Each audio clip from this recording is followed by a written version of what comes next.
moment. How will we be remembered? Look at the opportunities before us. This election really isn't about the left versus the right. It's about we the people choosing our government and the choice between freedom versus tyranny. Nobody has a chronic disease burden like we have. Why are we allowing this to happen to our children? Ultimately, the only thing that will save our country is if we choose to love our kids more than we hate each other. What is going on here is deeper than politics. It is deeply spiritual. We are being called to rise above the hatred and the fear and the evil. We need to remember above and beyond that we must love our neighbors, that we must treat other people as we hope to be treated. You want to be a rebel?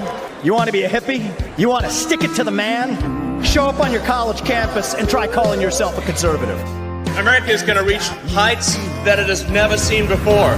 The future is going to be amazing!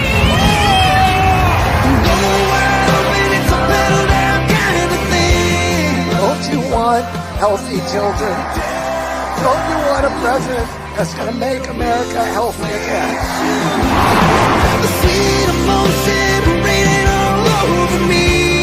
I come to you today as a former Democrat. I will be a first-time Trump voter tonight.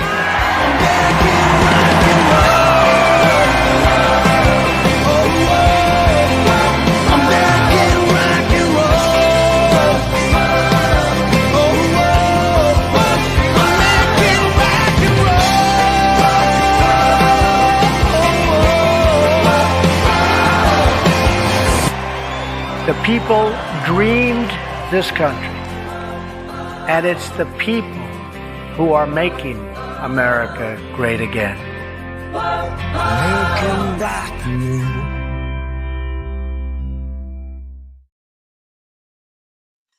Good evening, Patriots and friends, and welcome to Audit the Vote's weekly podcast. I am your host, Toni, CEO of Audit the Vote PA and Regional Ambassador on the East Coast for Patriot Academy and their Constitution Coach program.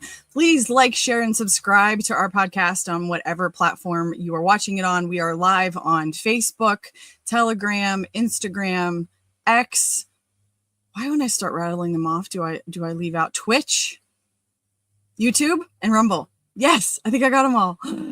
Share this so we can get the word out there. Pennsylvania is proving to be a pivotal state. I just did a ton of media today. I'm a little wiped out. We have a special guest that's going to be popping on here at halfway through the hour. We've got some really important things to run through first. I'm excited to share Joeylynn with you again. She's been on the Audit the Vote podcast before, last summer, before she was headed to court for her free speech lawsuit that they won. And we haven't had a chance to get her back on so she can give you updates. But she's even making a bigger impact in her local community by booting a woke city council member by tripling their turnout in the primary on May 3rd in the town that she lives in Texas. So I'm looking forward to hearing more about that and how she did that, because certainly we can learn from her here in Pennsylvania. You know what? My shed is getting a little warm. You guys enjoying the nice weather? It's getting a little nicer. It was kind of raining in Pennsylvania today, but if I start sweating, don't mind me. I might have to go text my husband and see if he can open the window or something. It's getting a little hot in here. But please share this because, you know, Pennsylvania, I spoke on a radio show today. It is a pivotal state. I don't think that's going to change anytime soon. For those that are watching the 2020 election really closely, you remember that they called Pennsylvania on Friday of the election. The election was Tuesday, November 3rd. That Friday is when they illegitimately gave the election to Joe Biden. And we can say that on YouTube right now, apparently not get kicked off, and Facebook. We'll see how long that lasts. And that's when the media called it, and there was this big celebration. Pennsylvania was the linchpin. And the exact same thing happened in 2024, just in our favor, in that as soon as Pennsylvania was called, the election for Trump, then that's when the election was called for President Trump. So Pennsylvania, we are the keystone for a reason, and it is vital. So I'm asking you to share this so we can get as many eyeballs on it as possible, so we can expose the corruption and the fraud in our state in an effort to root out the deep state swamp that we have in Harrisburg, because it's not just in DC, folks, it's in every state house. And we have a lot of work to do. Speaking of work to do, the first thing that I want to share with you guys is Patriot Academy is coming out with new curriculum. I cannot wait. I know many of you watching this have been students of mine in Constitutional Live and Biblical Citizenship. And I have an exciting update for you that there's a brand new curriculum that's supposed to launch on July 4th, supposed to keep your eyes peeled. Hopefully everything goes according to plan. It's called Rebuilding Liberty. And we have a quick promo video we're going to show you, and keep your eyes peeled because you might see somebody doing it.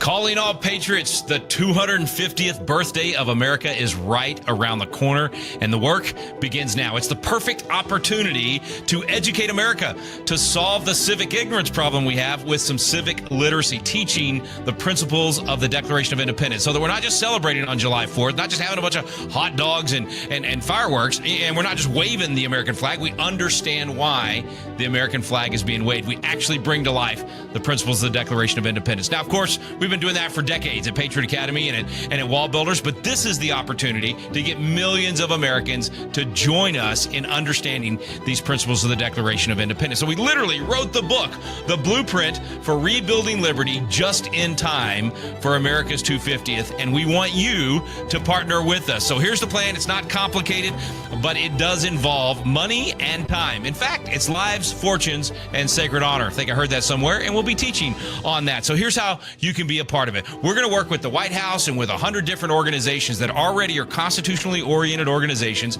and they already have people in the field. And we're going to put 5 million people through the Rebuild Liberty course so that they understand the Declaration of Independence and the Constitution. In other words, we're going to do what Ronald Reagan told us to do in his farewell address in 1989. January of 1989, he warned of an eradication of the American memory that would lead to an erosion of the American spirit, and that's what happened. So we're going to restore the American memory, and we're going to restore that American spirit doing exactly what he said to do, which is civic ritual. And the 250th gives us the perfect opportunity for that civic ritual. Now, we need 5 million informed patriots and 100,000 Constitution coaches to make this happen. That may sound like a lot, but we've already put 1 million people through these Constitution courses, and we already have 30,000 Constitution coaches. So with your help, with 100 organizations, with your donation, and with your organization stepping in to deploy this through your organization, we can make this happen. We can rebuild liberty across the fruited plain. Join us at Patriot Academy. Go to patriotacademy.com and help us rebuild liberty just in time for the 250th. I'm so excited. Oh my gosh, I'm so excited. I don't know if I was supposed to share that video out yet because this isn't like technically public, so maybe don't say anything to Rick Green if you know him. I'm just playing, I think. You saw a familiar face in that. I hope that my story inspires you to get involved, because 5 years ago this month, let's see, we're in May of 2020, I was just waking up. I was going down every rabbit hole. I was reading the book, The Creature from Jekyll Island, and I was just trying to understand what the heck is going on. And 5 years later, I'm in the flipping curriculum. It's just insane. It's insane to me, and it's just a testimony when God has a plan for your life and you walk it out in obedience, what he can do for you. So I was honored to be a part of that when I was in Texas, and who knows, maybe it'll get all edited out and I won't even end up in any of the curriculum. I don't care. The class, I'm sure, is going to be amazing. I've yet to be disappointed by anything Patriot Academy puts out, so I'm sure this will not disappoint either. If you're a Constitution coach or thinking about becoming a Constitution coach, go to patriotacademy.com and get ready for Rebuilding Liberty, because it is coming quick. Next thing we want to talk about next week is a very important week in Pennsylvania. Primary elections are where we clean house. It's where we clean stuff up. Again, 5 years ago this month, I didn't know what a primary was. I'm fairly certain that I only voted in presidential primaries, if that. I do remember the 2016 primary. I don't remember the 2012 primary. I'm thinking I had to have voted, right? I'll have to ask my husband. At any rate, I've since learned, since getting active, that this is where we root out the corruption. And if our elected officials are not listening to us, this is our chance to boot them. And so the Grassroots in Pennsylvania are supporting 2 candidates for judge that the establishment GOP has not endorsed. They've endorsed 2 separate candidates. Robocalls is so disappointing from Stacey Garrity of going out text messages. Stacey Garrity's our state treasurer. She's somewhat the front runner for governor in 2026 and had a lot of grassroots patriot support, and she has come out in support of the establishment's candidates. So I know a lot of people are super disappointed and upset about that, but you know what you can do? You can get your butt to the polls next week on May the 20th on Tuesday and cast a vote for Josh Prince and Maria Batista. Josh Prince for Commonwealth Court, Maria Batista for Superior Court. Josh Prince, I mean, just full blown. We had him on the podcast. We'll probably put reels out the rest of the week with our interview with him. He truly won me over this past week when he filed a lawsuit in favor of election integrity, because there's a whole mess of stuff going on in Cambria County. And he went, no, and he filed a lawsuit. So because of that, Audit the Vote can get fully behind him, even though we don't endorse candidates. That is an issue that is near and dear to our heart and obviously our hot button. So another thing that you can do if you really want to get involved is I'm fairly certain these candidates need greeters at the polling locations. I'm sure the campaign is focusing on the biggest ones, but please reach out. It's probably right there. Either one of the candidates, reach out to them and volunteer some of your time. The biggest traffic at the polling locations on election day is typically in the morning, right before they open, right around lunch, and then dinner. So you don't have to stand there all day, 12 hours. If you're willing to stand just a couple hours and hand out cards for these guys, this is going to be a big upset. If they end up winning next Tuesday, we will send a message as the Grassroots to the party that no, we are in control. The establishment, the financial backers, the uni party swamp are not the ones calling the shots. We, the people, are going to call the shots. And regardless of how it turns out, we're going to keep going. But I'm just kind of excited to see if we're able to pull this off. The other thing that we are promoting right now, so May the 20th, not only get to the polls, get your neighbors, get your friends, get your family to the polls. If we can just increase turnout, primary elections, a few percentage points, it will make all the difference. Joeylynn, who's going to be joining us soon, is a prime example of that. But Audit the Vote has been recruiting people to run for judge of elections or majority inspector positions, which are vital to election integrity because these positions are the head honcho on election day when you go to cast your vote. So we all remember the pizza boxes being shoved up on the windows in Philadelphia. The people that falls on who are responsible for that are the judge of elections. They are the ones that are the boss of the polling place, and they were the ones that ultimately should have taken the fall for that, or that poll watchers and patriots could have stepped up and said, no, you're not allowed to do this. And so getting good, honest, bipartisan, actually, Democrats and Republicans, we want transparency. We want both parties to cover on election day. So getting good, honest patriots in those positions are vital. We're doing an email drip campaign. Thank you to many of you who have pledged that you're going to run. I think just in a couple of days, we've got 31 people across the state that have pledged to run for either judge of elections or inspector. And there's probably more than that. That's just what's in my inbox. And so thank you for answering the call of duty. It is a paid position. So if you don't work, you get some extra money. And if you have to take off work, you're not spending the day not making anything. So that's kind of a bonus. And we're going to train you on how to run a write-in campaign, because at this point, there it is. There's one of the websites that we have launched as our landing page that I will get to stick. I'll get Joel to stick that in the chat. This is one of the emails that we sent out letting people know that 60% of Pennsylvania precincts, no one is running right now. And the danger in this is that if there isn't someone who is an elected judge or inspector, the county then typically appoints people. And I did get an angry email this week, which I need to answer. It wasn't super angry. She had a question. A young lady who follows my Substack was upset because she took this to mean we're calling people out and saying the wording in the email. She got in a little kerfluffle because she thinks we're saying that dishonest people are ending up in these positions because no one's running for them. And that was not what we were suggesting. But what we do know is that in the bluer counties where there tends to be more shenanigans, they appoint Democrats for these roles when they're not already filled. And we don't want them to appoint people that are political operatives. We'd rather have it be a patriot on the ground, be it a Democrat or a Republican. And so Vico did a beautiful job with this landing page. You can even scroll, pick your precinct. Joel, show when you click that button, it's whatever precinct you live in, that's where you want to run. I'm sorry, it's all the way at the bottom. There's a little arrow with a pull down menu when it says precinct. Nope, that's not it. Right side. There you go. Yay! Sort of. There, he did a wonderful job. Pennsylvania has over 9,000 precincts, and he's got every single one of them marked there. So head to that website. We'll put the link in the chat, or if you check your email, check your spam folder. If you're on our email list and you did not get this over the last week or so, I think is when we launched it, check your spam folder. Make sure that you're getting our email so that you can be in the know.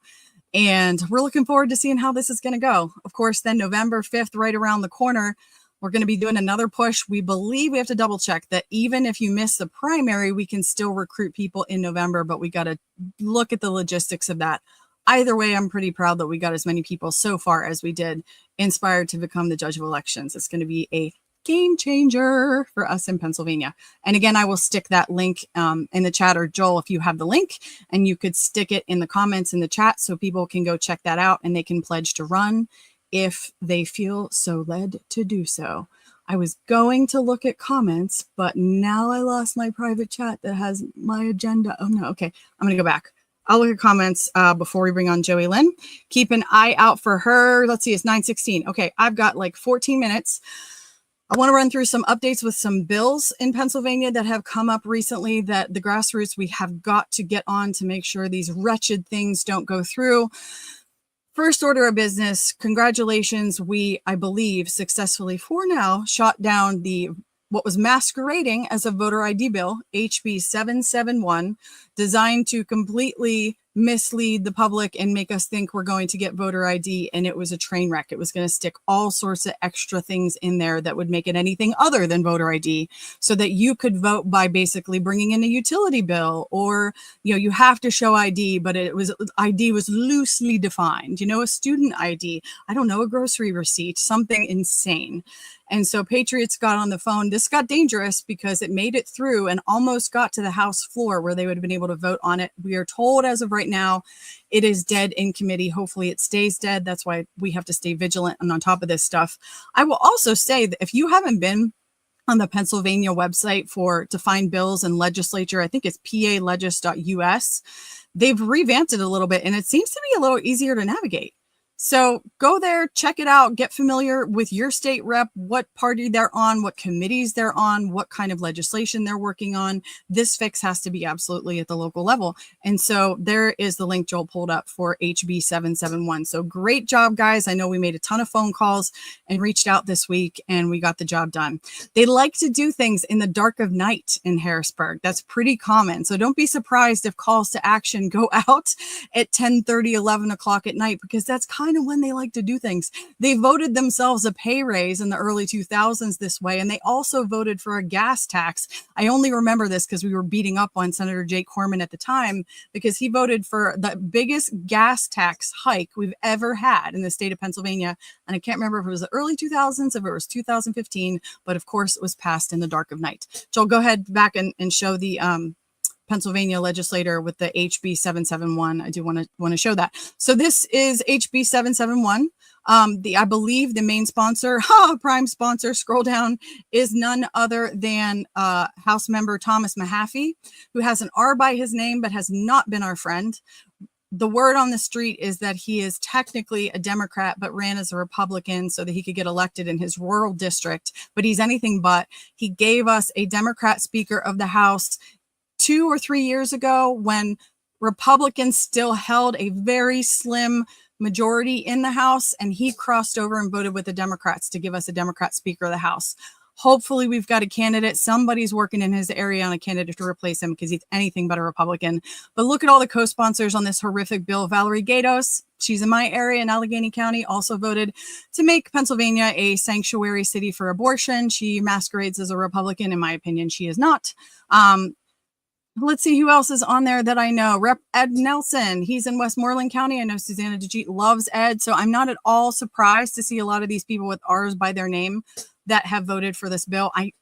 Truly, though, I need to get more familiar with the legislators. I've been a little bit out of the loop on the new ones coming in. When we were launching the petition in 2021, in 2022, I was fairly familiar with everyone because I thought we were going to get an audit and we were just pounding their phones. I was sending emails every week. And now some of them, I look at those names and I don't really know. Shelby Labs, I don't know. Malou McKenzie, they have R's by their names. Why are you sponsoring this horrific voter ID bill. It's anything but voter ID. I'm almost to the point where I don't trust them so much that just like, don't do anything when you're in session. Can you just don't pass anything. Don't touch the election code. Leave it alone. You've already done enough damage to it. Let's just work towards repealing Act 77, which Audit the Vote we are working on a plan for. So that's HB 771. Two bills that you have to know about that we got to get on the horn. The first one is Senate Bill 9. And Joel, if you'll pull up just the Spotlight PA article on that one, Senate Bill 9 is a supposedly sweeping election integrity bill introduced by the Democrats. Joanna McClinton, who is our Speaker of the House, introduced this bill. It is heinous. It will codify all the things that are wrong with our elections. It will expand for actual early voting, not the fake early voting that Early Vote Action is pushing, but actual early voting. It is also going to allow pre-canvassing, meaning right now when you mail in a ballot, it actually stays in the envelope until election day. It cannot be opened before 7 a.m. on election day. This bill wants to change that under the guise of saying, well, there's too many mail ballots and we can't count them all in time, which the only time they really had a problem with that was 2020, oddly enough. Isn't that strange? And so Democrats have come forward and put this bill out saying that we need all of this reform, and it's horrific. It's got stuff for drop boxes in it. So it is, what is it? No, it's not Senate Bill 9. I said it was Senate Bill 9. It's not. It is HB 1376. I had notes somewhere. Is that it? Yes. 1396. Oh my gosh, am I butchering this? Let me take a breath. Okay. House Bill 1396 is this bill. Early voting, voter ID out as Democrats advance sweeping election bill. It's horrible. It's absolutely horrible. Please, please, please get on the phone and send an email, call their social medias, right on their social medias, because they hate that because it's public and by law, they're not allowed to delete comments from their constituents. Get on their Facebook pages where they usually have the biggest following. Get on their Twitter pages and comment, vote no on House Bill 1396. It's terrible. Democrats, Republicans, all of them. None of them are off the table. I don't care if you're a Republican, you have a Democrat rep, reach out to them and tell them, no, no, no, leave the elections alone. This bill just passed the House. And actually, it's not it's still your House rep is good. Hammer them anyway, because there's a whole nother Matt Bradford, a Democrat from Montgomery County. He's the House Majority Leader. We're going to talk about him also next in the Senate bill that we're going to go through. But this particular one passed the House and is going to the Senate. So our only chance of stopping this right now is getting on our senators. We do have a slim majority in the Senate of Republicans, and so this should stop there. But if we've learned anything since 2020, sitting on our hands and waiting for something to happen usually doesn't work out. So please call your senator. Again, right on their social media pages, their Facebook. Send them an email, call their office, tell them to stop House Bill 1396. Think I beat the horse completely dead. And I've got 7 minutes before Joeylynn shows up, and we've got another bill we need to talk about. Do you believe that there are Democrats that are against protecting women in sports? That they actually think it's okay for someone born a man who decides they want to be a woman, which if you're a grown adult and that's what you want to do, I think it's a little weird, but you know, that's your prerogative.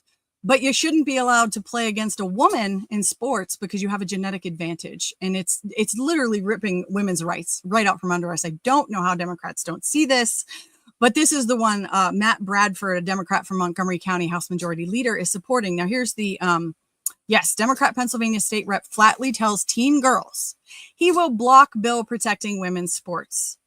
This is Senate Bill 9. So this passed the Senate with bipartisan support, 32-18 this week. Scroll up, Joel, because I think it said that in there. Peter Schweier is the House rep who is in this particular Twitter post that shows everything.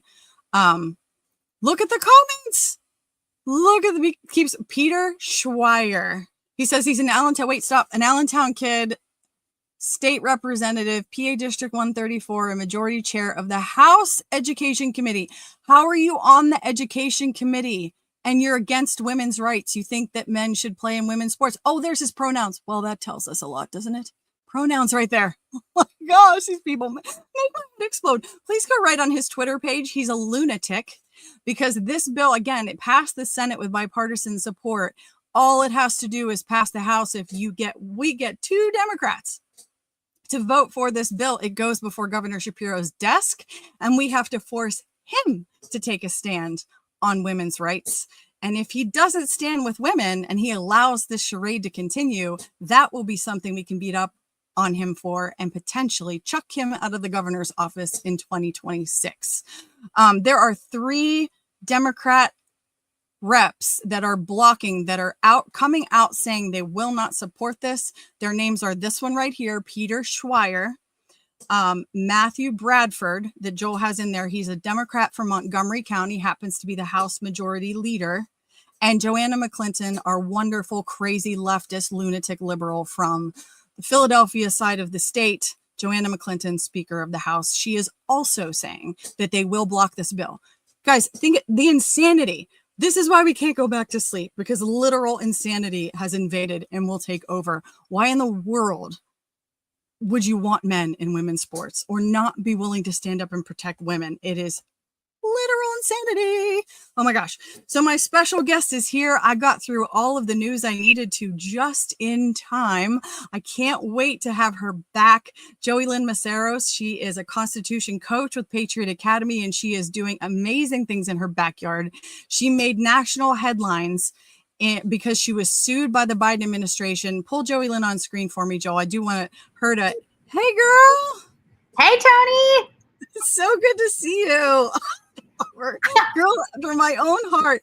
Now, I want to focus tonight on what you just accomplished in the primary, because when I heard you on Coach's Corner last week, I'm like, that is what Pennsylvania needs to hear. But for my audience that maybe didn't watch the first time I had you on, can you just give a quick snapshot of how you got involved in the politics and everything with Free Speech Defender? Just give us an overview. Yes. So the elevator pitch on that is in 2020, I was not involved in politics. I didn't even know the difference between a Democrat and a Republican.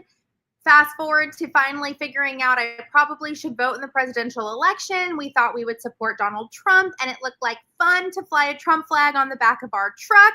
So when we heard the Biden-Harris campaign bus was coming through our town, we drove with other Trump supporters next to it, hoping to make viral news and get Trump's attention. We did. It went national and went viral. What we were not prepared for was getting sued for it under the Ku Klux Klan law in federal court by triggered snowflake liberals that were on the bus, including that what would be later White House officials under Biden's administration, Democrat politicians, and liberal influencers.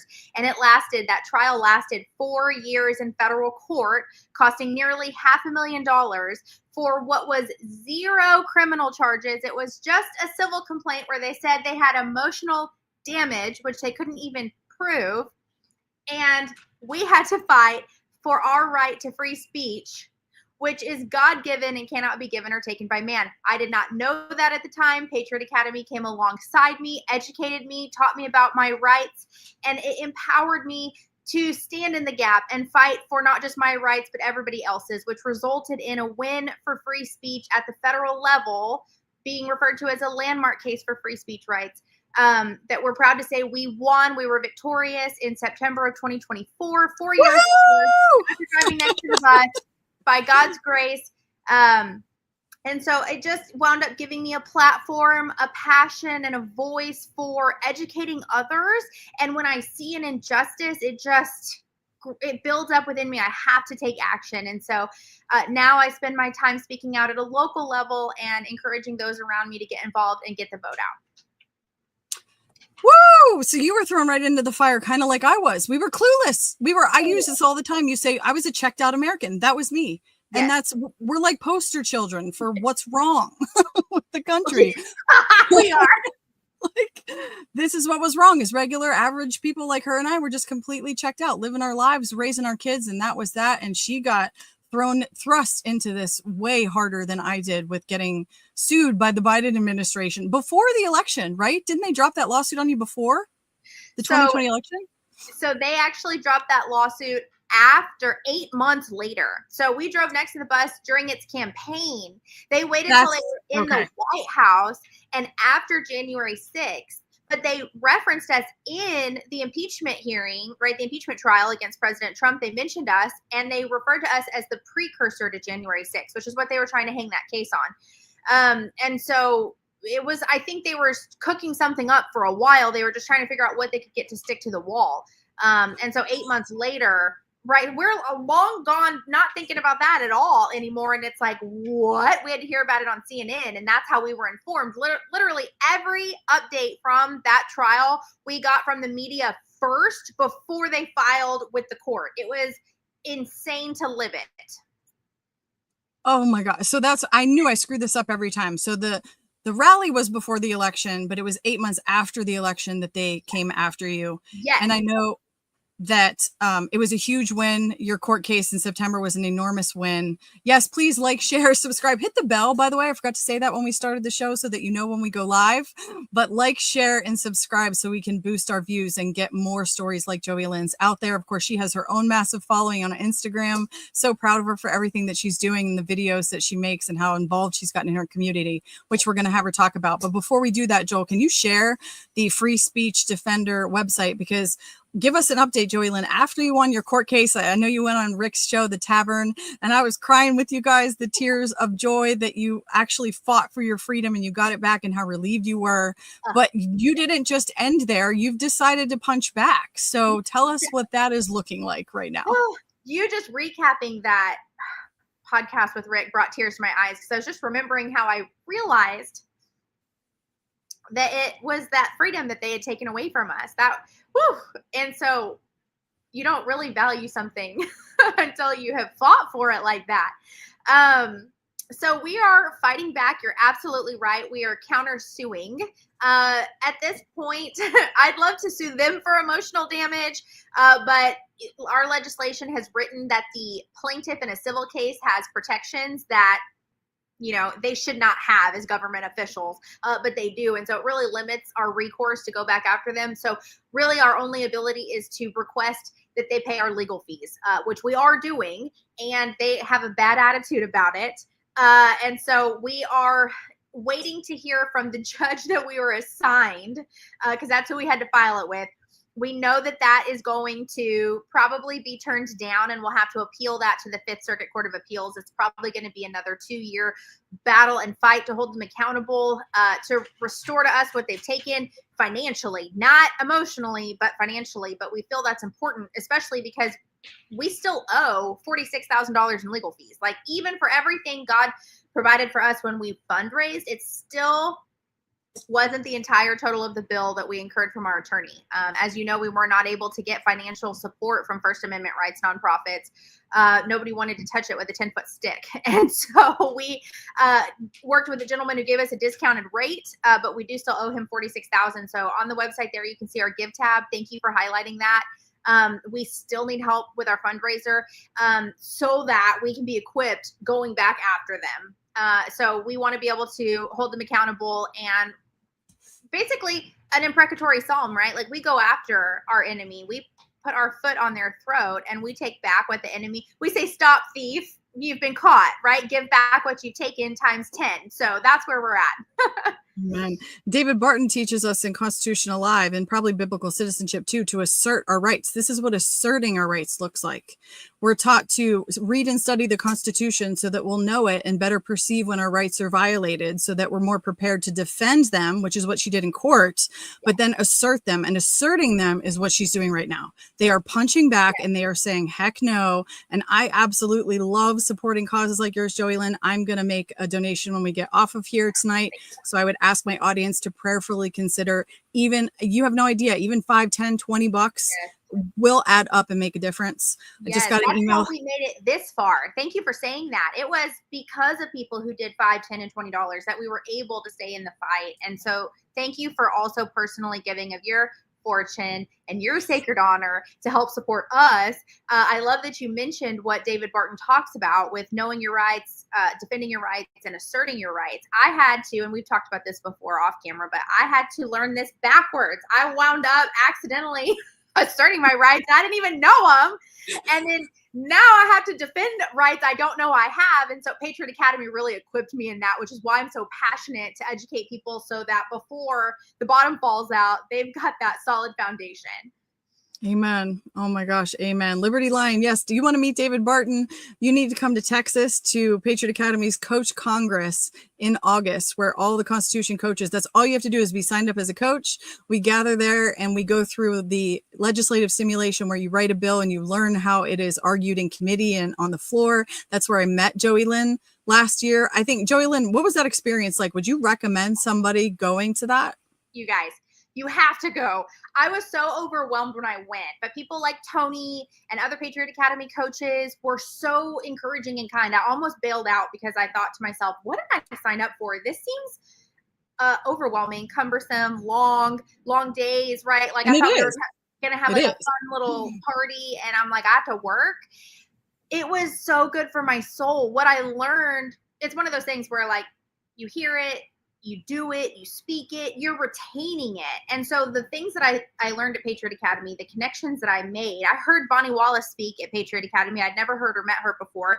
And what I learned at Patriot Academy at that leadership congress where I heard her speak, I have now gone with her to the Capitol and testified on legislation and followed the process from getting bills into the committee, out of the committee, to the calendars committee, scheduled, getting with our representatives and pushing them to get onto the floor, right? And so I'm like, I know how this process works because I did this in the most realistic simulation that America has at Patriot Academy's campus. And so God is just so amazing in how he doesn't waste a single moment. Everything is so multifaceted and he's so efficient in all of his workings. And so what I'm over here thinking is the fight of my life is really just the beginning of an amazing opportunity to do so many things I never thought I would have the ability or the courage or the knowledge or the desire to do. And you know what, all that stuff you just spouted out about arguing a bill on the floor in committee, like I didn't even know what those terms meant 5 years ago, right? No, I know. And people are like, oh, well, you know so much. And I'm like, you have no clue how little I actually know. I just do it. I'll figure it out. I'll just get there and figure it out. I'll Google it. I'll ask ChatGPT what's going on. I will not. I know it's the spiritual enemy, right? That ChatGPT is our spiritual enemy. I'm like, I will not ask him anything faith related. I will ask him data. Okay. How did this representative vote in the past? And it's like, and I'm, got the information I need and I didn't have to spend 2 hours finding it. And so I'll figure it out and then I'll tell somebody else. And God's just been faithful to equip me with awesome people like you that make it fun, right? It's just exciting, like to be with my people. Yep. And she's right. It's intense. It's a lot, but it is so worth it. And quite frankly, it's how we save the republic and how we rebuild liberty is learning how that process works, immersing ourselves in it. Start paying attention in your state. Oh my gosh, start paying attention, which leads me, Joe, cue up that video. I shared with him. You're posting a ton of stuff on your Instagram. I love it. I pulled one video up of you, I believe, speaking at a city council meeting, or I don't know if it's county commissioner, but Joe, City Council. Okay. I'd like Joel to pull that up because I want to show people like she's not just fire behind the camera on a podcast. She's fire in real life. And it's not easy. You said, I don't care what the boomers want because they'll be dead in 30 years and this town is not for them. We asked you to apologize, but you would not do that. In the reels and videos I posted exposing your discrimination and the corruption and self-serving interests, those videos received over 481,305 views with a total watch time of 3,740 hours. That is like filling 7 Super Bowl stadiums and playing those videos on the Jumbotron for 155 days straight without bathroom breaks. Mrs. Mesaros, do you have anything you'd like to say that isn't insulting or if you'd like to address council about something that you want council to address, but we don't care to listen to you insult one of the council members. Mayor, I would like to say that the same demonstration that we prove to citizens that want change in this city, we will do with your position and the other council members next that are disrespecting us, silencing us, and refusing to take action like protecting our children and defending the elderly who are being discriminated against. Mr. Campos, my final thoughts are that I know you didn't swear in on a Bible and you walked out during a prayer, but today I declare that God is on his throne and you've been knocked off yours.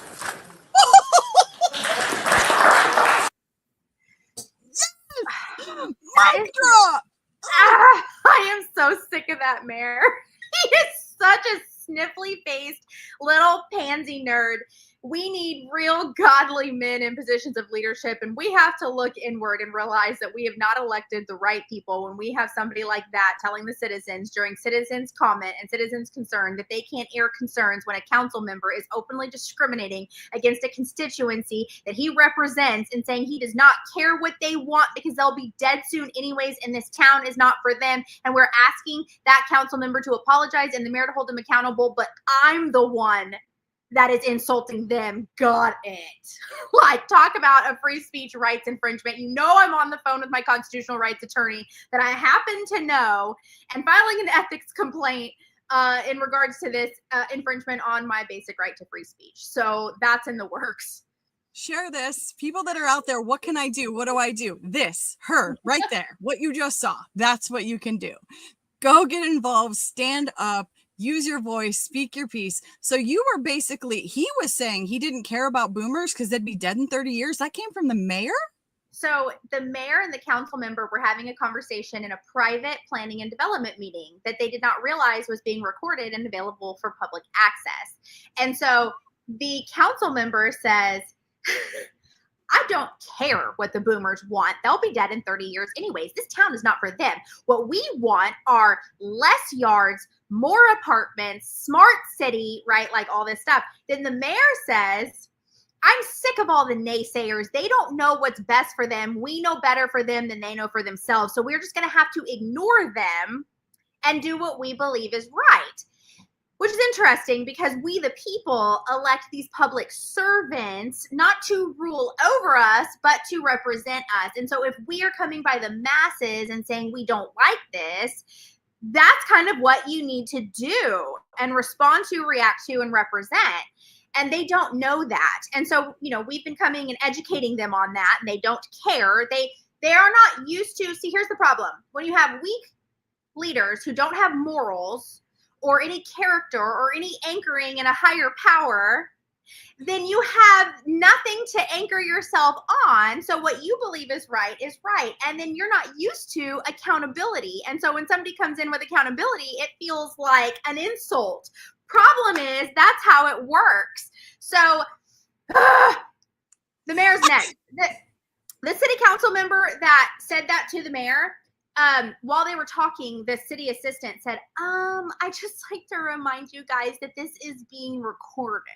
And so I posted that whole video. It's hysterical. Like, somebody awkwardly sips a cup of coffee. I like zoom in on that. You know, it's like, I love exposing it. People have no idea what's going on, and I want to highlight that for people and bring it to life. And so I determined that day I would ensure that council member would not be reelected. And I went to another council meeting. I go often. There are lots of videos.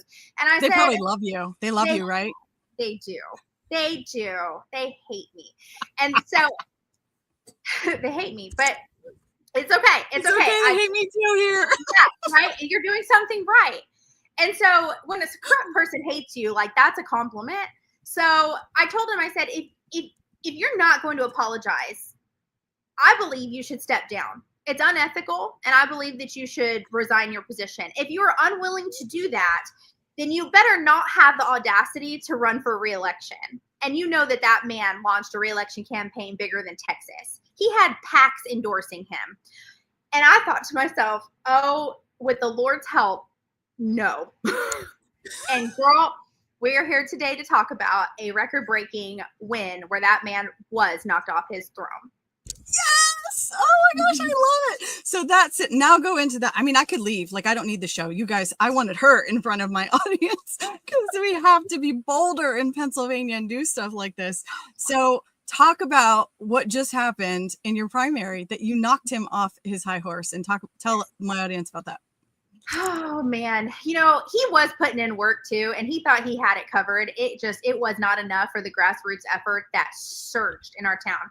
So it didn't even hold a candle. So one of the videos that I made and highlighted that received all the views that I mentioned about him indicated that he won by 11 votes, that the voter turnout was so low in our Republican town, our conservative town, that a progressive won because the progressives were getting out the vote, and only 333 people showed up in District 1 to vote. And so he won by 11 votes. That's atrocious. And our town then was handed over to a liberal majority. And so I'm over here talking. Yes, I see somebody saying that Act Blue are being used to funnel money. Yes. He's aligned with those groups and organizations that funnel that. So, and what's his term? How long is his term? How many years ago was this? So it's a 2-year term. Okay. And so, girl, we've been on a countdown. I promise you, from day one, it has been a 2-year countdown. And so in his time, I'm sorry, I'm like going all over the place. People were like, what? This man is in office? He won by how many votes? Why aren't people voting? Like, it was starting to agitate people and wake people up. You couldn't go to any Facebook group in our town, New Braunfels Locals, New Braunfels Buy and Sell Trade, and the videos were everywhere, right? It's just you scroll and it's my face after my face after my face, and people are like, have you seen this? Did you know about this? And so on election day, hundreds of people that could not vote for this man showed up they couldn't vote in this district against this man. Showed up to vote because they saw the videos and were just so upset. They wanted to do something but didn't know what or how. They didn't understand districts, how they were divided. They didn't know anything. And so people are texting me and messaging me, I saw your video and I went to vote, but they wouldn't let me vote because I wasn't in the district. And I'm like, this is amazing anyways, because people now understand that there are districts. Now they understand what their district is. Now they know when their district race is next. Now they know that their district person is also terrible. And when does their election come up next? So we're not only getting the vote out for District 1, but all the other districts are getting educated. And so we had parties. We had block walking fun parties where we would wear fun and cute outfits. We would have evenings where we'd have cheese and coffee and crackers and snacks and drinks, and we'd do phone banking. We were doing texting out. We were doing,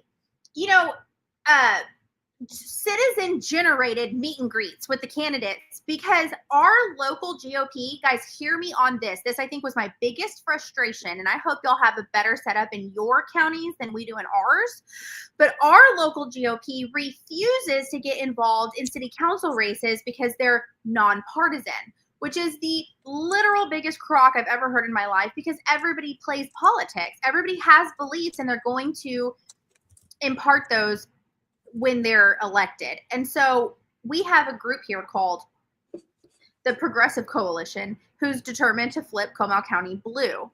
And they have promised and advertised that if you're running for school board, if you're running for city council, it doesn't matter what position you're running for. We want to financially support you and provide you with a team of people to block walk.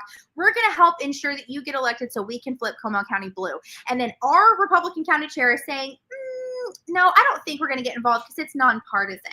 But they campaign. Sound familiar, Pennsylvania? Sound familiar? Does it? Well, that person campaigned on getting out the vote.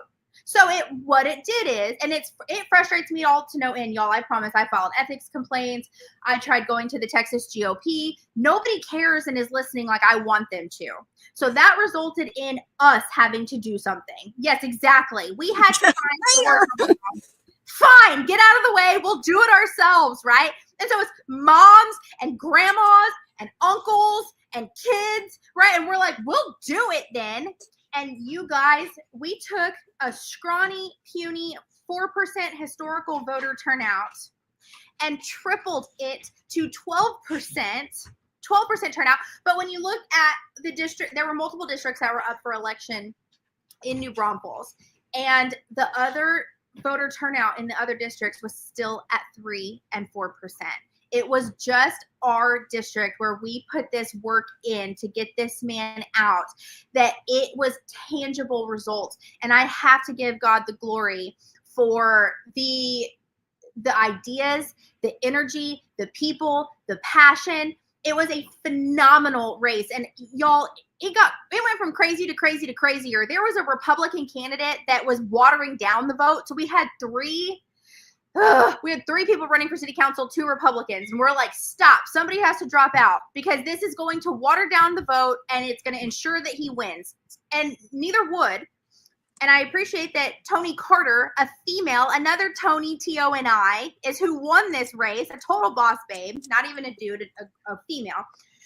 But George Green, the other Republican running, he's posting on Facebook how conservatives and MAGA Republicans are modern day Ku Klux Klan, but asking Republicans to vote for him. Oh! Videos on him. I did videos on Andres Campos. I did videos on, y'all may see this is actually going viral right now. There's a pastor, and that's a strong word, a pastor in our town who's a lesbian, and she emphasizes that they do not talk about sin at their church. They host drag shows, family-friendly drag shows. They love debauchery.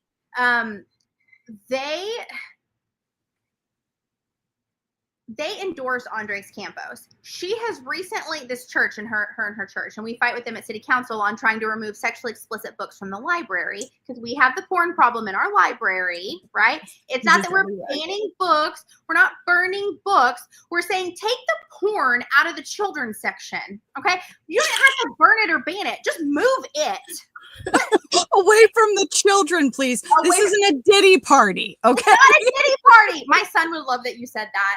He would think that's hysterical. That's like, he's young and there's these memes about like the Diddy parties. And so it's like, that would be like saying kids need to have sex toys on the toy aisle. Absolutely not. Get the porn out. You do not need to sexually charge these children at this age. But this pastor is saying that these children need access to those books in order for us to be inclusive and diverse for the gay community. And so she's currently going viral right now. If you go to my page, you'll see the video. I've already shared it. This is a pastor in our town. She's saying what she believes as a pastor and at their church. It's psychotic. This is the issue that we're facing as grassroots citizens when our local party sleeps. People like this never rest. And they're trying to flip our counties and fill the seats and support the candidates while Republicans are too busy going to work, going to soccer games, cooking dinner, saying their prayers, and going to bed. We have to be more active because these people do not take breaks. So we have to figure out a way to share the load so that we can go to the soccer games, cook the dinner, but also be at the city council meetings, also be up in the school board meetings. Are you pulling that video up? I am sending it to Joel right now. Yeah. So Joel, pull that up and let's play it with sound, and then we'll do the other two, because I just want you guys to see what she's doing. Because I get that question all the time. What can I do? And you don't have to go on social media, but she's utilizing what she's given. So that's what you need to do. It's working great. People are looking for information on my page. So now there's been a shift where I would share videos. Frequently asked questions on this local election, on this local voting. Not everyone has something on their ballot. Not that one, Joel. It's the one I just sent you. That was just voter education. Yeah, we don't have to do that. I just wanted to show people the type of stuff you're putting on your social media so that they can see. You're not going to believe this video I'm about to show you. This is here in my small town of New Braunfels, Texas. I'm a pastor. Of course, I believe that all lives matter, but right now, Black lives are the ones under attack. I'm a pastor. Of course, I take seriously God's command to welcome those who are foreigners in your land, because you too are once strangers in a strange land. It gets worse. I'm a pastor. Of course, I believe in the separation of church and state, which means theology never gets codified into law. I'm a pastor. Of course, I believe in healing brokenness, but you will never hear about shame, judgment, or even sin at this church. I'm a pastor. Of course, I believe that all lives are sacred, which means that women and those who can bear children should make the decisions that they, their doctor, their family, and their God believes is best for them. I'm a pastor.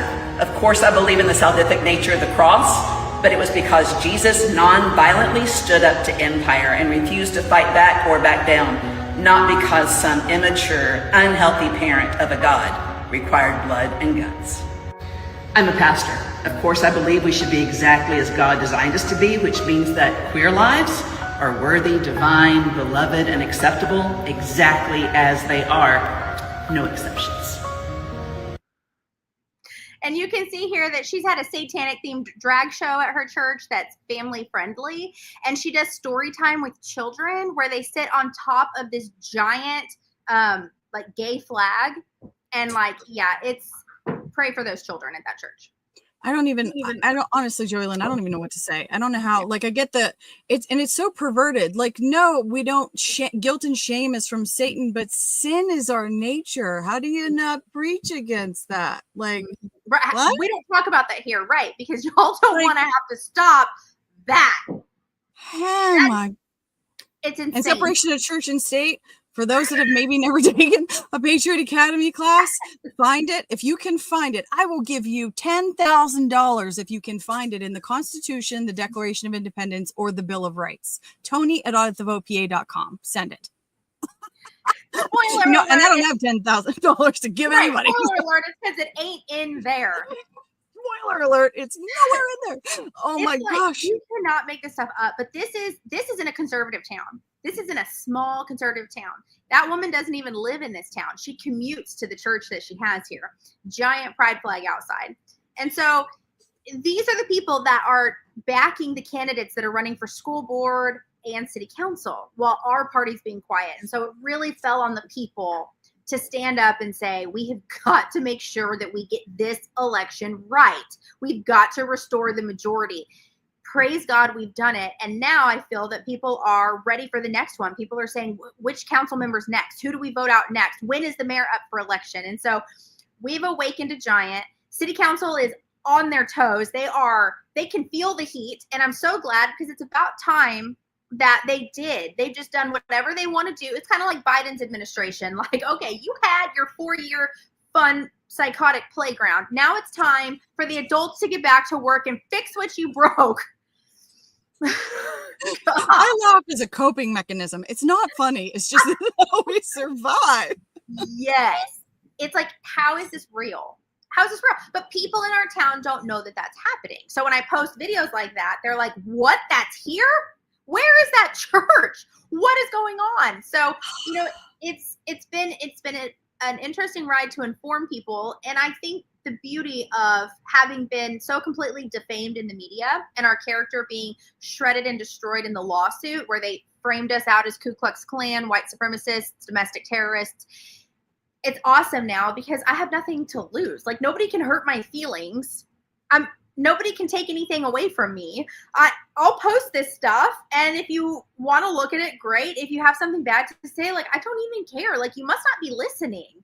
You know, like, do you see what's, like, the people who are like, well, we are going to be dead in 30 years. He's not wrong. Like, well, okay. I don't know why you would beg for more of this. I can't help you with that. I'm so sorry for you that you think that's an appropriate way to govern. But it's not. There's actually this thing called discrimination, which you typically tend to act like you care about until it's inconvenient. You know, like, you know what? Let me be clear about this too. I have friends, gay and lesbian friends, but they're like sane, you know, like they just, yes. They keep it to themselves. Like Brandon Strzok and I are becoming friends. He's not like, you know that he was also sued under the Ku Klux Klan law? Yes, I just found that out. Yes. Like, yes. What a sweetheart and genuine. And like, it's not about that. It's like, this is just front and center. No. Yes. Like we should all be able to agree on some things, right? Like protecting children, discriminating against the elderly, right? Like getting porn out of the children's section, and reasonable people can, right? And I used to try to like apologize or make space for like, I'm not trying to be racist. I'm not trying to, but the right ones find me. Like they'll say, I'm gay and I agree. This is wrong, right? This is crazy. I know. I cannot ever convince the ones that are, you know, scales on their eyes, like immovable. And it's like, I gotta pray. The harvest is ripe. You can't gain the world and have your soul. And these poor people have gained the world and lost their soul. That's the problem. And so it's heavy. It's a heavy weight. It's a deep, deep weight, and it's a big problem. And as Christians, our job is to speak truth and make heaven crowded. And we have seen in our Bible, the example of Moses' republic and the government God laid out for him to ensure there was order, there was peace, that they were able to live freely so that they could worship their God in peace and prosperity. And there's always been an enemy that seeks to steal, kill, and destroy that and come against us. And it's frustrating to watch people crave that and to want that, right? We have to want it more. We have to want to be free more in pursuit of what God wants for us. And we have to keep our eye on the prize of getting to heaven, right? Like, we can't live for the day and we can't live for comfort. We want to arrive and we want to hear, well done, my good job. Well done, my faithful servant. So I don't want to miss a chance to impact a life that needs to hear truth. Amen. Amen. And it's complete insanity to sexualize children. And, we're in a kind of a public social media battle with Scott Pressler right now. And he's like the antithesis from what I've seen on Brandon Strzok. Like, he's so out there with it, like posted pictures of him in bed with another dude. Like, I don't post pictures of me and my husband in bed. It's just, why does sex have to be like out there? Period. Just leave it at home. Like, yeah. What a profound idea. But then again, if you look at, television over the last 50 years, like, this has been slowly seeping in through our entertainment and normalizing it and just making us almost numb. So here we are. And with addiction and perversion, you always need more to get that fix or to get that high, right? Like, what used to do it for you doesn't do it anymore. You used to get drunk off a couple of beers. Now you need a 6-pack. You used to get drunk off a 6-pack. Now you need a case. You used to get drunk off a case. Now you need hard liquor. When we've got sexually debased people trying to fulfill a need, they're having to take it to the next level. And that's where we're seeing those kinds of things happening, right? They're chasing a high, and they're really just trying to fill a void that only God can fill. Yes, they are. And it's not just like gays. It's all sexual perversion. It's not, it comes in many forms. It does. It absolutely does. I mean, there's this woman, this amazing reporter, one of the few. That's like it's like an oxymoron. There's this amazing reporter in Texas for the Texas Scorecard. Her name is Erin Anderson. And she has focused all her time and energy on exposing pedophiles in the public school system. And you would wish and hope that somebody could not make a career out of this. Unfortunately, she posts 5 to 10 a day on her social media page. She's like, here's the daily roundup in Texas. Here's this cafeteria person, this elementary school teacher, this cheerleading coach, this soccer coach, this football. It's so sick and disturbing. And, maybe some of those people are gay. I'd be willing to bet most of them aren't. I don't think it's just a gay problem. It's a heart problem. It's a heart problem, y'all. Yeah. My high school geometry teacher, this was a handful of years ago, who I thought was a great guy, was arrested, I think, when school was in session for child pornography. My high school geometry teacher. It's everywhere. It's disgusting.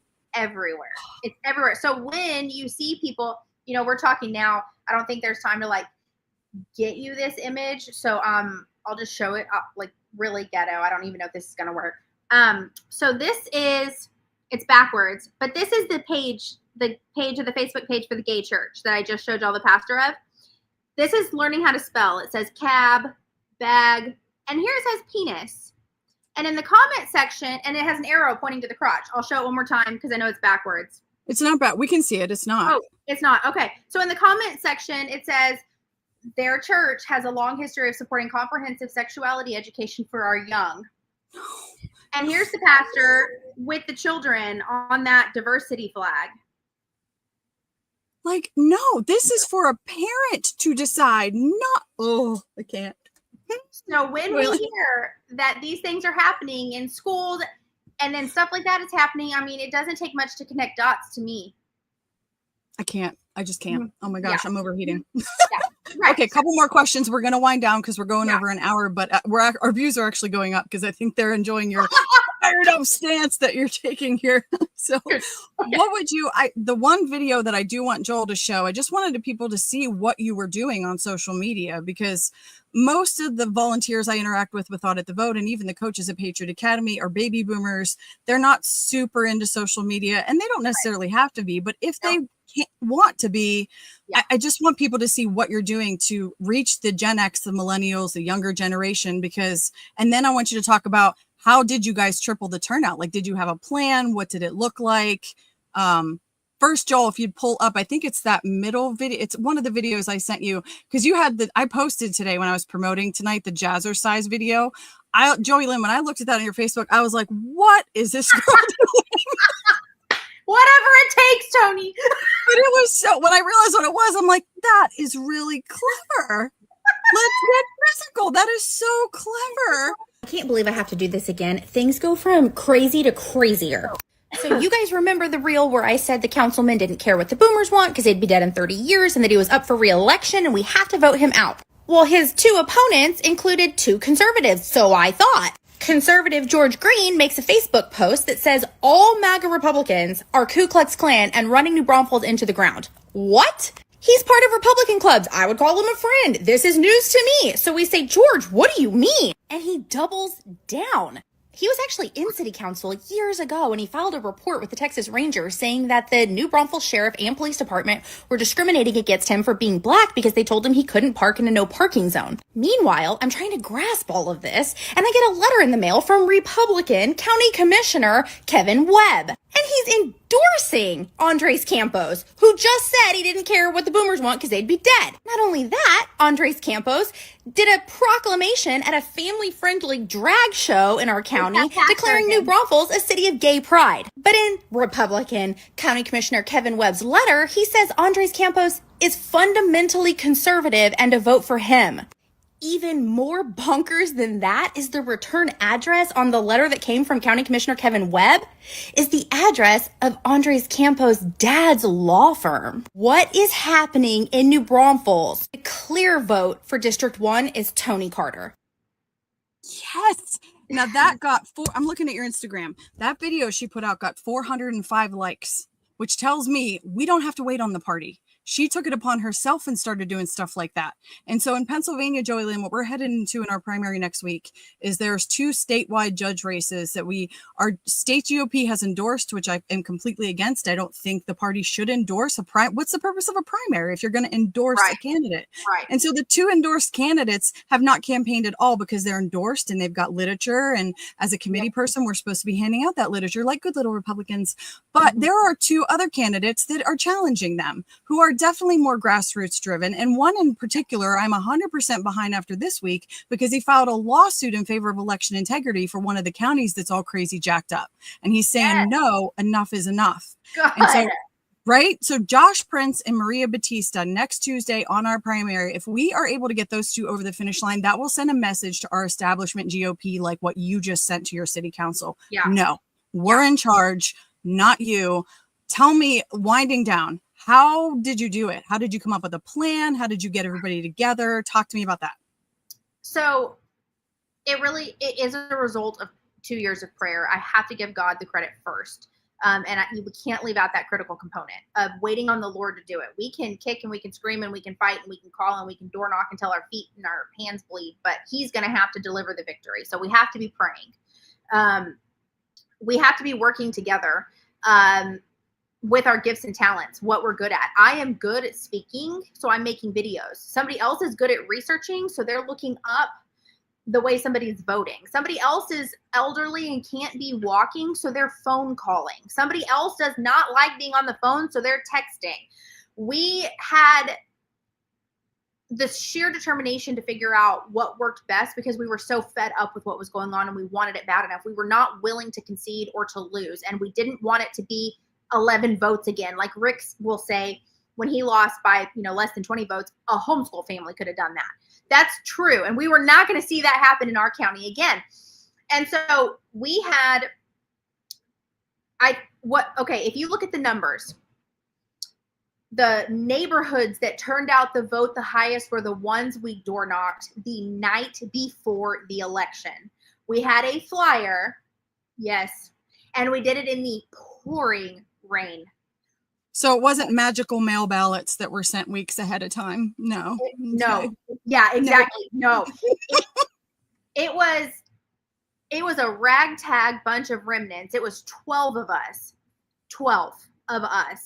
that took probably 500 door knockers. And we did not knock the door. We did not talk to the people. We didn't have time for that, okay, because there were only 12 of us. That had long passed. The door knocking should have been done 3 months ago, right, with the conversations. Okay, we have a list of who's a Republican, who has not voted yet, who is in this district. Those are the houses that get the stuffer shoved right in the door. And we were like little ninjas, like in these neighborhoods, just like running up to the doors. And we had one person driving and 3 people would hop out of the car and we'd hop back in and, we'd do a block at a time. And we had dispatched several units to different neighborhoods. And we were doing it in the pouring rain. Those are the neighborhoods that turned out the vote exponentially. Okay. We have to also look at the candidate. The candidate wanted it. I have block walked my brains out for a candidate who didn't want it. I can't want it more than you, sister. Like, what am I out here doing while you're at home with your family, right? Like, you got to have a candidate that you believe in and that wants it and is tenacious and was willing to fight for it. You have to have a team of people that have identified their strengths and apply them. And you have to do what's uncomfortable. We had 25 people RSVP to that Friday night block walking, but when it started pouring, 15 of them said, oh, sorry, like the weather stinks, I'm not coming, and it's the same people who show up all the time that showed up, rain or shine, and we did it. So, and then the videos, I think, I know that's not everybody's thing. I think it can be accomplished without social media. I think you can have these conversations with people face to face, but it takes more time. I was able to reach a way larger number of people. When I looked at the statistics, you saw that video, it reached 500,000 people. When I added up the 20-something videos that I had published, which was like 7 Super Bowl stadiums full of people watching the videos. And that I couldn't have done. There's no way I could have talked to that many people. But because I put the video out, it reached that many people by me saying, can y'all share this? Can you share this with 5 people? That's how that compound interest grows. And so it wasn't any one thing, but if I had to attribute it to just a few things, it would be prayer, a tenacious candidate, social media presence, and good old-fashioned door knocking, especially the day before the election, to remind people this is critical. If you don't do this, we're losing our town. And might I add, if you cared enough to vote in a presidential election, you should care to vote in your local elections, because these are just as significant, because the way that our founding fathers formatted our foundations of government is that we could have the most impact where we live and build from the ground up. And Toni, I've heard you say at Leadership Congress last year, change does not happen in the White House, change happens in our house. So get out the vote. I'm done. Drop 12 people. You had 12 people. Isn't that funny? That how many did Jesus have? Just saying. I never thought of that. That's so cool. And our voter turnout turned up to 12%.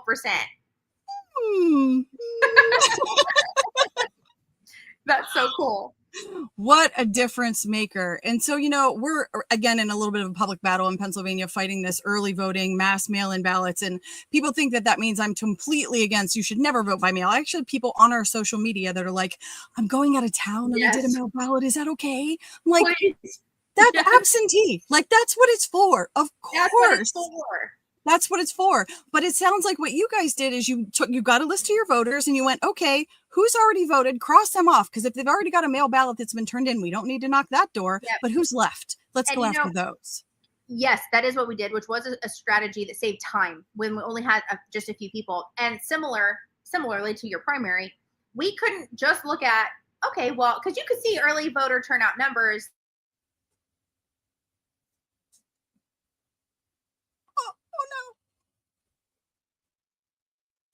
Tell me we didn't totally lose her. Oh, no. Oh, you're kind of back. Are you back? Can you hear me? Yes. Okay, I'm sorry. I'll finish with this thought. I'm sorry. I know we're over on time. In early voting, we were seeing there was a 2-to-1 Republican to Democrat turnout. But we also knew a Republican had endorsed the Democrat, and there were 2 Republicans running. One of them was a rhino.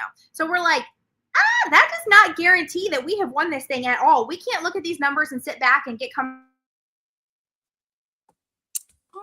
What's happening to her internet? She's on a roll, Joeylynn.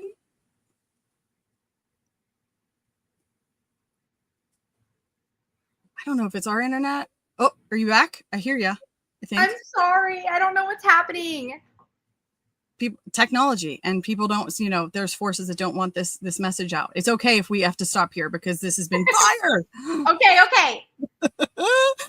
The comments, I think I'm going to go through the comments really quickly just to make sure that if somebody has a question, if you've got a question for Joeylynn, drop it in the comments now. We are already, I told her I'd take 30 minutes. We're going on 45. She does have an adorable kiddo and a husband that I want her to be able to get back to you. Yes, comment, like, share, subscribe. If you are in Pennsylvania, we will get this clipped into reels that we are going to share every day from now until primary day, which is Tuesday, May the 20th. Get this out. We can make a difference. I'm so inspired, Joeylynn. I knew when you talked last week on Coach's Corner, I'm like, Pennsylvania has got to hear from this girl, because the grassroots are, some of them are encouraged, some of them are dejected, some of them are like lost in the drama that's happened over the last week and a half. Like, no, game on. Like, let's go. We've got 6 days now.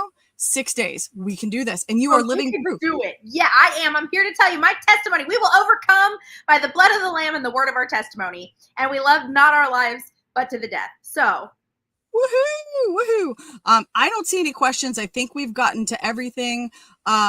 Joeylynn, you are so inspiring. It is an honor to be fighting just shoulder to shoulder with you. I know you're doing amazing things with Patriot Academy's curriculum and are using, did you use that with any of this parties? Like, did you do anything with, it's okay if you didn't. I should have asked before It was just woven into all of it because it's in the fiber of now who I am. Yep. A lot of what I say at city council and then I put in videos, people are like, oh, that's amazing. I love how you said that. I'm like, that was a quote from our founding fathers. I learned that in biblical citizenship. It's not me. It's the good stuff that you're craving. It's the Bible. It's, truth. Awesome. And so anyways, no, I didn't in the election specifically, but I do a lot of that separately. So anyway, yep. Yeah. PatriotAcademy.com. Education is key. The fix is local. If it was not for that curriculum, I would have never had the guts to stand up or even know that I should stand up. Same. We're twins. Love this girl. Oh, it has been an honor. I would hate to take up your time, but anytime you want to come back and share a message, girl, you have an open invitation. You're welcome. I go live every Wednesday night at 9:00. So you just let me know, hey, I've got a message for Pennsylvania. If God puts it on your heart and you're coming on, because this was incredible. I love that. Wow. Thank you. That is such a blessing to me. I've loved spending this time with y'all. Your energy gets me excited. It keeps me inspired and keeps wind in my sails. And I love that we got to sharpen iron together.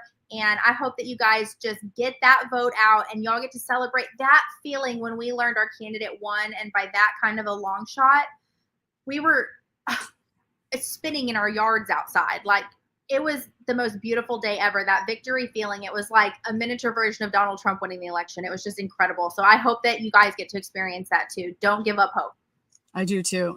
But we've also learned from Patriot Academy classes, and I'll butcher it if I even try to get through the whole quote, but one of the founding fathers says we have to basically train our brains to not be elated by success or in just despair from our failure, but we have to have an even keel. And I'm nowhere near quoting it, but it's the founding fathers are telling us this. So regardless of how Tuesday works out, we have a path to get rid of Act 77 in Pennsylvania, which gave us no excuse mail ballots. We have to get rid of 3 Supreme Court justices, and we can do that in November, boot them out, get new judges in, refile the lawsuit that the Commonwealth Court already ruled Act 77 is unconstitutional, that our liberal Supreme Court overturned, refile that lawsuit, get the right ruling, and bang, we're done with mail ballots, early voting, all that crap.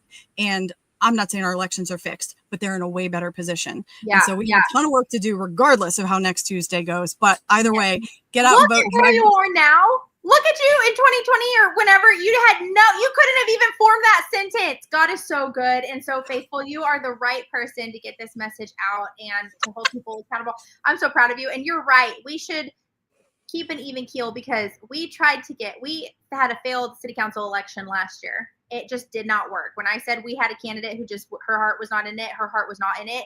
And then we were all butting heads. Like, it did not work. We have failed also. But we're like, can you imagine how Moses felt when he went into Pharaoh 10 different times asking him to he had to have thought like, this is just never going to work.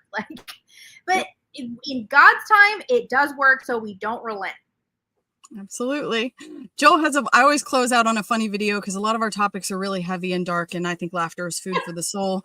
And so I always make Joel play a funny video. But before he does that, and we're going to close out, go to freespeechdefender.com. You've seen her heart, who she is. I think that if you feel so led to chip in and help her punch back against a unruly government, feel free. $5, $10, $20. Every little bit counts and makes a difference. So thank you guys for contributing. freespeechdefender.com. And then, of course, thank you so much to our donors and supporters.